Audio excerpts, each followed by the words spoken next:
என்னடா இது புதுசாக ஏதோ ஒரு கேக்கு காமிச்சிட்டு இருக்கேன்னு தானே பார்க்குறீங்க. ஆமாங்க, நம்ம நார்மலாக பர்த்டேக்கு ப்ரௌனி ஸ்லாபோ க்ரீம் கேக்ஸோ தான் வந்து கஸ்டமர் ஆர்டர் பண்ணுவாங்க. ஆனால் இந்த ஒரு கஸ்டமர் இந்த கேக்கை மட்டும்தாங்க ஆர்டர் பண்ணுவாங்க.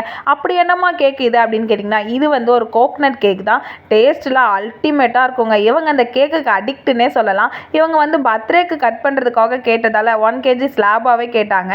நானும் அழகாக சைடில் ஃபுல்லாக டெசிகேட்டட் கேக் கோக்னட்லாம் போட்டுட்டு அண்டு ஹாப்பி பர்த்டே நேமையும் மென்ஷன் பண்ணிட்டேன்.